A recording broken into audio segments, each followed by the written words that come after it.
So ito na yung ano, binaba ko na yung makina kasi ilalagay ko yung head. Ayan na yung head, biniting ko na dyan. Dating dito yan lagay. Hinahandahan ko lang kasi mabigat masyado talaga tong head na to. So biniting ko muna ng ganyan, gawa na ito. Lilinisin ko pa, ay sprayan ko muna ng ano, ng detail, tapos sprayan ko gasolinahin ko yung mga butas-butas na yan, yung ito kasi baka may mga dumi-dumi yung sa ano, sa tornilyo. So ayan, tapos yung cylinder head, ayan na yung ano, inilagay ko na yung mga valvula, ayos na siya. So nakabitin muna siya, so ganyan muna para malinisan ko to ng maayos pa.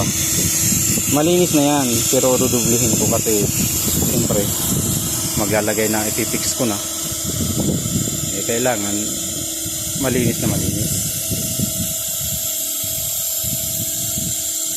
Kaya na siya,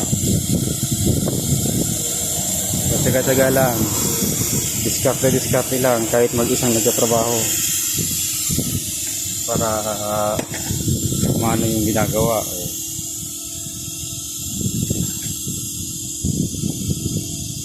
Pinagdahan-dahan ko lang yan palapit doon, tapos sinimblak ko yan.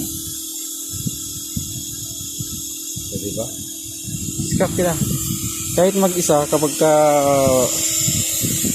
nakaano ka sa tinatrabaho mo, ginagawa, magagawa.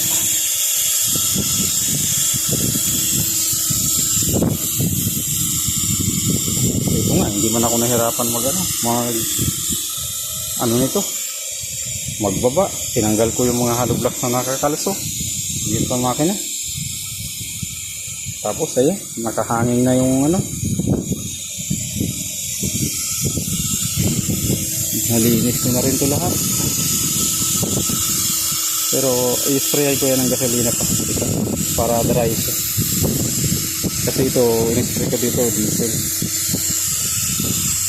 lang in-spray ko dyan. Ngayon dahil gagasolinahin ko yan para maging mas maayos yung ano.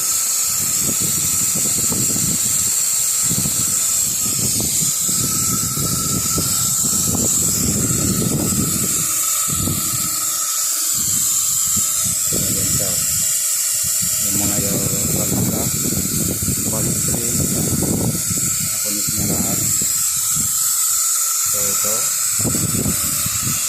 ayan, ito yung bagong piston na isa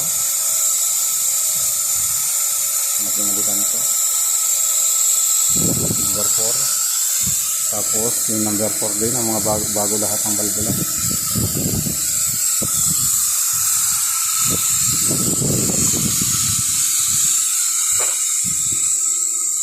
Yeah. Para-paraan lang yan kung paano gagawin. So yan pa, yung kakabit ko, dami-dami pang tornilyo.